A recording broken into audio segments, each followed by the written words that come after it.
ante todo, buenas tardes, muchas gracias. Es un honor nuevamente estar aquí en Lisboa y en esta fundación. Yo podría responder a su pregunta, Carlos, diciendo que en efecto encuentro en la literatura material suficiente como para no ir más allá de las fronteras de lo que hemos imaginado por escrito.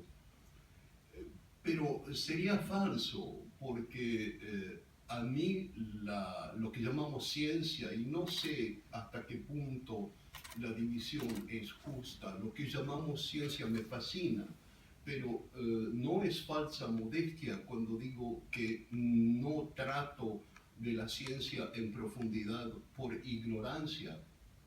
No trato de la ciencia en profundidad por ignorancia. A mí me ocurrió lo siguiente hace unos años. La Metropolitan Opera de Nueva York había pedido al director Robert Lepage de montar una ópera con música de Golijov, un compositor argentino. Y necesitaban un libreto, y entonces me pidieron que yo trabajase sobre el libreto. El tema del libreto no era fácil, era una breve historia del tiempo de Hawkins. Transformar ese libro de astrofísica en un libreto de ópera. Bueno, yo me puse a trabajar en ese proyecto, pero primero tuve que leer el libro de Hawkins, que no es simple, y luego abre ese libro preguntas sobre una cantidad de cuestiones de la astrofísica. Entonces, descubrí un mundo absolutamente fascinante que me enseñó, entre muchas cosas, que conceptos muy básicos de nuestra civilización no pertenecen al universo, que el universo, ya lo sabemos, no se preocupa por nosotros. Nuestros sufrimientos, nuestras alegrías, nuestros descubrimientos, el universo no se interesa por eso. Pero más aún, el universo no tiene nuestro sentido del tiempo y nuestro sentido del espacio. Para nosotros todo es temporal, ocurre como en una narración. Hay un principio, un medio y un final. Las cosas tienen causas y consecuencias. En el universo no es así, hay una dimensión de espacio-tiempo que yo no les voy a explicar porque no soy astrofísico, pero me fascinó esa idea que los conceptos más básicos con los que trabajamos son conceptos radicados en nuestra imaginación humana, no son conceptos reales, es casi como si comprobásemos la verdad del universo del obispo Berkeley, que el mundo que creemos concreto existe a través de nuestra imaginación y de nuestros sentidos. Entonces, todo esto para decir que no me refiero concretamente a problemas científicos porque no tengo los conocimientos suficientes, pero que me interesan profundamente. Quiero agregar una cosa. Usted contó la anécdota de ese juego que tenía, que yo también lo tuve cuando era niño y me fascinaba la idea de hacer preguntas. Hay una pregunta, usted puede colocar la punta del alambre en la respuesta que creemos correcta y se enciende la lamparita.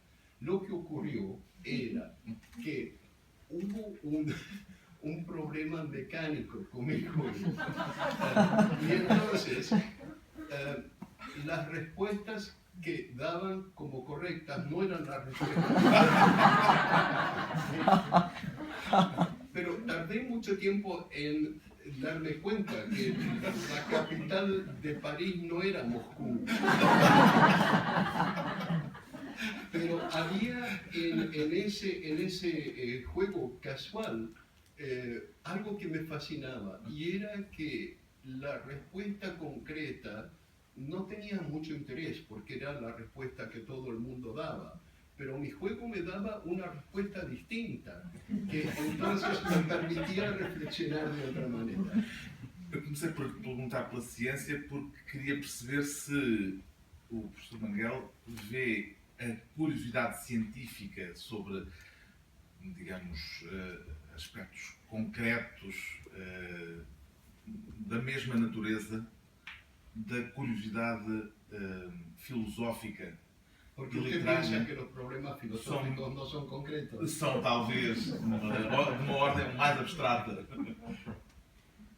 Para mí, los problemas que usted llamaría filosóficos son muy concretos.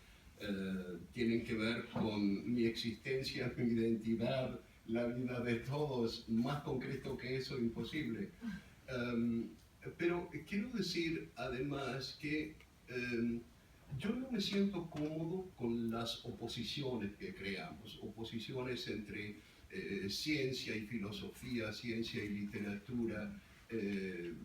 La pregunta que siempre va a venir sobre tecnología electrónica y la imprenta, son oposiciones falsas porque implican una respuesta. Vamos a ver, en el Renacimiento esta oposición no tendría absolutamente ningún sentido. Miguel Ángel trabajaba con problemas de física y escribía poemas. Galileo, su primera obra es una versión concreta, científica, de la geografía del infierno de Dante. Entonces, no existen esas divisiones. Por que essa dicotomia se acentuou na nossa época? Yo creo porque nuestra época es sobre todo perezosa. Somos haraganes, que no queremos trabajar, no queremos hacer el esfuerzo. Y las etiquetas son muy cómodas porque reemplazan la reflexión. Si yo digo ciencia y poesía, ya no necesito pensar más sobre qué es lo que hago cuando utilizo el lenguaje. Si yo separo en blanco y negro, ya no necesito pensar sobre la identidad humana. Hay un libro reciente que me parece muy, muy importante, publicado en Estados Unidos, por un hombre que se llama Coates, C-O-A-T-E-S. El libro es pequeño, se llama Entre el mundo y yo, y es una reflexión sobre el racismo, que él le escribe la carta a su hijo como escritor negro en una sociedad racista como es los Estados Unidos. Entonces, lo que él concluye, yo creo que esto es utilísimo para toda conversación de ciencia, de poesía o de sociedad, que no es la raza la que crea el prejuicio, es el prejuicio que crea el concepto de raza. Entonces, cuando nosotros partimos de la idea de que hay una diferencia entre la búsqueda a través de las matemáticas a una respuesta y la búsqueda a través de la rima o de la forma poética de la misma respuesta, que hay una diferencia. Y entonces ya ahí creamos el concepto de ciencia y de poesía, que me parece absolutamente falso, como la de toda etiqueta. Este livro, Uma História da Curiosidade, tem como a expressão do próprio professor Manguel, tem como parteiro de algumas das questões que são levantadas o poema de Dante, Divina Comédia. Esse livro que é uma espécie de guia e que, em certo sentido, acaba por ser também um livro que está presente ao longo de todo este livro, é para si um livro que contém tudo, que pode ter respostas para as perguntas que coloca neste No, seu no las livro? respuestas, sino una versión mejor de las preguntas. Quiero decir, si volvemos un momento a esta idea de división de áreas del pensamiento, la literatura, como la ciencia, abre preguntas. El dogma y la publicidad da respuestas. Entonces, a mí me interesa la literatura porque me brinda palabras mejores para expresar las preguntas que yo me hago. Y yo elegí el poema de Dante para estructurar mis preguntas, pero hubiese podido elegir otras obras que yo creo contienen esta profundidad. Hubiese podido ser El Rey Lear de Shakespeare, Alicia en el País de las Maravillas, El Quijote, o por ejemplo, si yo fuese Eduardo Lorenzo, Los Ensayos de Montaigne. Entonces, elegí a Dante por una serie de circunstancias, porque descubrí a Dante muy tarde en mi vida, hace unos 10 años, y que al leer la Divina Comedia, y la leo todos los días, descubro constantemente nuevos aspectos, nuevos detalles, nuevas inteligencias. Tal vez sea la obra o una de las obras más perfectas que hemos creado. Y una obra, para volver a su pregunta de ciencia y poesía, en la que no hay distinción. En Dante hay un conocimiento profundo de la psicología humana, de la poesía y del arte de la música, de la astronomía, de la medicina, de la fauna, de la flora. Son conocimientos concretos.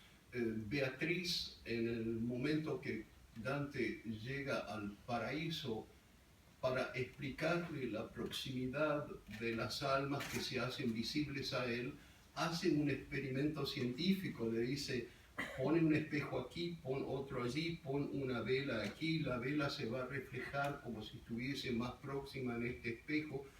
Está haciendo lo que Newton llamaría una prueba empírica de esta cuestión teológica, ¿no?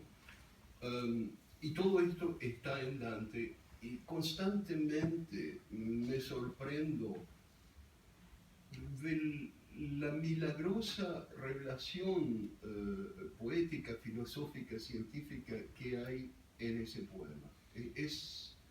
Bueno, no lo puedo explicar.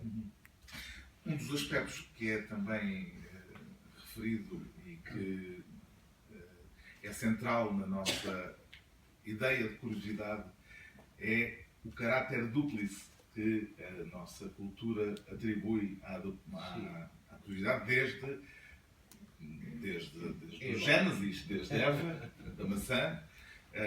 Y siempre la mujer es culpable. E à Eva, à Pandora, não me estou a recordar de mais exemplos, mas é capaz de haver também. Podemos encontrar mais. Mas esta duplicidade evoluiu de alguma forma, quer dizer, esta matriz de rejeição de uma parte da curiosidade como excessiva, hoje pode-se dizer que já está de alguma forma soterrada, posta de parte. Yo creo que hay una oposición constante en las sociedades que hemos creado, probablemente desde la prehistoria. Nosotros, como seres humanos, queremos vivir juntos, porque pensamos que podemos obtener mejores beneficios. Y desde la prehistoria hemos creado reglas para vivir juntos. No se puede robar, no se puede matar, tiene que respetarse la propiedad del vecino. Y todas estas reglas construyen una suerte de muralla en torno a nuestra sociedad. Estas reglas, esta rigidez de una sociedad que define su identidad, se opone a el impulso del individuo de cuestionar estas reglas, de decir, esta ley no es justa, yo quiero más libertad para buscar esto o lo otro, y sobre todo para cuestionar qué hay más allá de esa muralla, qué hay más allá de ese horizonte. ¿Por qué no puedo abrir la puerta? Ese es otro de los ejemplos de la mujer culpable, la esposa de Barba Azul que abre la puerta prohibida. Entonces, la sociedad, para protegerse, condena esa curiosidad. Entonces, hace que Eva sea responsable de la caída de toda la humanidad porque ha aceptado el reto de la serpiente de probar el fruto prohibido. Ulises, en la historia de Dante, se hace culpable por tratar de ir más allá del horizonte permitido. Pandora abre la caja que contiene los sufrimientos del mundo por curiosidad para saber qué está allí. Entonces, toda sociedad vive en esa tensión entre las reglas y el cuestionamiento de las reglas. Usted preguntaba cómo ha evolucionado esa represión de la curiosidad desde la época de Eva en adelante. Yo creo que ahora pensamos que somos más sofisticados. Y entonces la represión no se hace a través de historias como la de Eva o Pandora, sino que la implementamos en las escuelas. Convertimos al niño curioso en un niño reprimido. Los niños quieren saber por qué no puedo ir hacia allí, por qué no puedo abrir esta puerta. Nosotros, en lugar de hacer de la escuela un campo de imaginación libre, donde el niño pueda preguntar lo que quiera, restringimos esa curiosidad a un programa y restringimos el programa a lo que puede ser útil para la sociedad. Entonces, nosotros no creamos sistemas de educación, sino sistemas de adiestramiento. Son sistemas en los que nuestros niños no se convierten en seres más curiosos, más imaginativos, sino que los adiestramos a ser esclavos. A curiosidad é reprimida. Es reprimida, por supuesto, porque, pero la reprimimos incluso con medicamentos. Un niño que en la clase es curioso, no presta atención a lo que el maestro está diciendo porque es aburrido, quiere mirar a través de la ventana, a ese niño le damos un medicamento para que se calme. Y se ha convertido esto en la costumbre más absoluta. En América del Norte, en clases de niños de 4, 5, 6 años, 70% de los niños están medicamentados. Eso es una pregunta muy importante que debemos hacernos. ¿Por qué? ¿Por qué? A curiosidade é também descoberta, mas é também perigo. Aliás, a literatura está cheia de exemplos dos perigos, a começar pelo Ulisses. Sí. Essa tensão entre o perigo e a capacidade de ir mais além é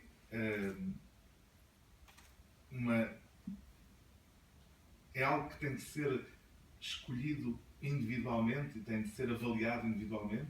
Ou parece-lhe que podemos ter um sistema para julgar o que é perigo e o que é descoberta?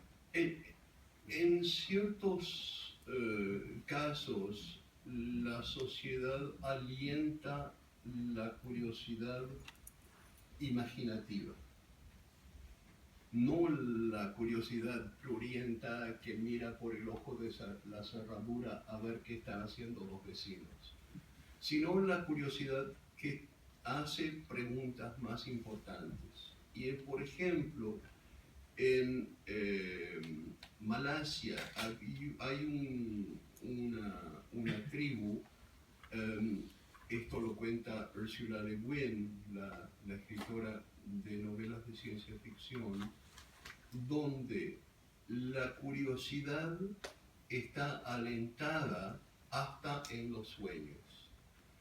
En esta sociedad, en esta tribu, cuando los niños se despiertan a la mañana y cuentan sus sueños, esos sueños se convierten en realidad en la tribu. Entonces, si el niño cuenta que ha viajado a la luna, en la realidad de la tribu, ese niño se conoce como alguien que ha ido a la luna. Y la incorporación de la realidad de esos sueños a la sociedad permite un dinamismo imaginativo a la sociedad que nosotros no tenemos. Nosotros reemplazamos esto con medicamentos, con psicólogos, con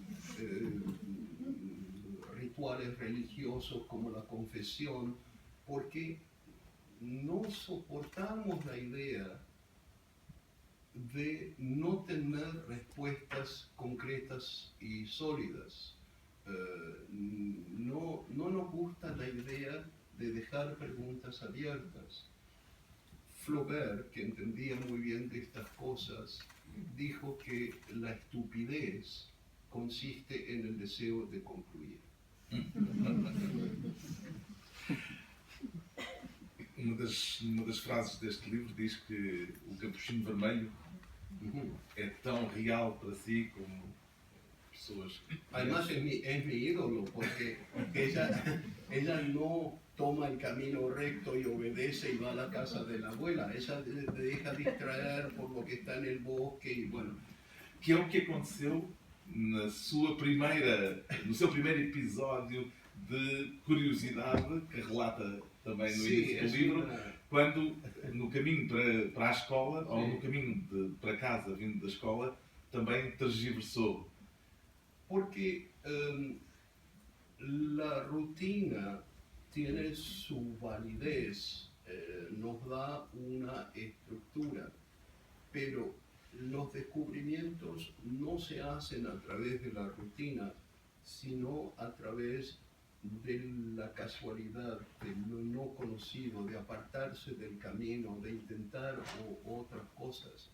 Es por eso que admiro mucho a la Caperucita Roja. Esta ideia de contar histórias pessoais no início de cada pergunta, de cada capítulo, antes de cada pergunta, faz com que este livro seja um livro muito pessoal. Quis dar-lhe um caráter autobiográfico para se aproximar, ou para nos aproximar das questões que estavam a ser colocadas em cada um dos capítulos. Yo elegí ese sistema porque me pareció que podía tener una conversación con el lector explicando en qué momento de mi vida nacen ciertas preguntas o son ejemplificadas ciertas preguntas. No es necesariamente el momento primero, pero hay un momento en mi infancia en donde me pregunto quién soy. Hay un momento de mi juventud en que me pregunto cuál es mi responsabilidad hacia el mundo. Y en el libro intento dar algunos de esos ejemplos para ir de lo ridículo a lo sublime y luego hablar de Dante. Y de Dante hablar de cómo esa pregunta se encuentra en el mundo que nos rodea. Por ejemplo, nosotros nos criamos con una concepción cerrada y binaria de la sexualidad.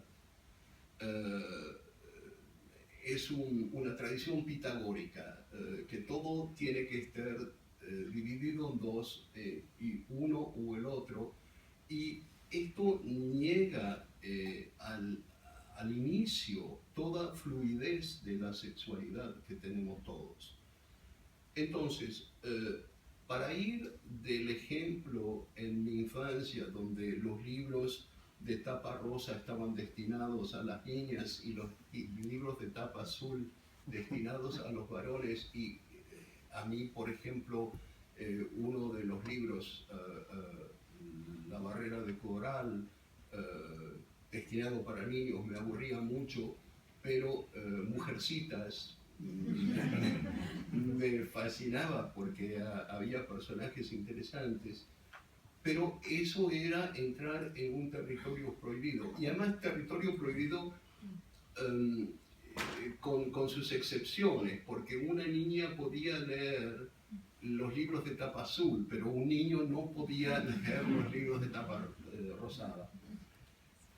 De ahí hablo de la división entre hombres y mujeres en Dante, que es muy fluida. En Dante, escribiendo dentro del código del dogma cristiano que él establece como marco para darse más libertad. Dentro de ese marco puede ir en direcciones inesperadas. Los personajes que él encuentra, las almas que él encuentra, que sean mujeres, que sean hombres, tienen características que no están determinadas por su sexualidad formal convencional. Y de allí paso a reflexionar sobre esta identidad binaria en nuestra sociedad, y descubrí un personaje que ustedes conocerán, pero que yo no conocía. Cuando en la Revolución Francesa se declaran los derechos del hombre, son declarados los derechos del hombre, los derechos masculinos. Los enfermos mentales, los criados, los sirvientes, los niños y las mujeres no tenían derechos y no podían ser parte de la asamblea. Entonces, una mujer, y este es el personaje que yo descubrí, Olympe de Gouges, no sé si oyeron hablar de ella. ¿Qué dice esto sobre nuestra sociedad patriarcal? Es la mujer que establece los derechos de la mujer al mismo tiempo. Ella dice, muy bien, los derechos del hombre, ¿dónde están los derechos de la mujer? Y es un personaje fascinante porque ella es la hija ilegítima de un aristócrata francés que se cree poeta, y que rechaza toda relación con su hija. Entonces ella no quiere tomar el nombre del segundo marido de su madre. Cuando la casan no toma el nombre de viuda de, y se llama Olympe de Gouges, tomando uno de los nombres de su madre. Quiere ser dramaturga, entonces se enseña a sí misma a leer y escribir, porque no se lo habían enseñado. Y se convierte en una escritora de obras de teatro muy importante. La Comédie Française representa obras de ella. Ella reta incluso a Beaumarchais a un duelo literario que él no acepta. Pero entonces ella empieza a interesarse por cuestiones sociales durante la Revolución Francesa. Es la única mujer que firma la declaración contra la esclavitud. En Nantes hay un panel muy interesante que dice: los hombres que abolieron la esclavitud y hay una lista de nombres y está ella entre los hombres. Pero entonces ella descubre que esta declaración de los derechos del hombre no tiene, no considera a la mujer, y entonces escribe una declaración de los derechos de la mujer. ¿Y cuál es el resultado? Es guillotinada. Y en Francia la mujer no adquiere estatus de persona legal hasta la mitad del siglo XX. Así que, bueno, esto es una forma de continuar la pregunta que encuentro en Dante. Sim. E é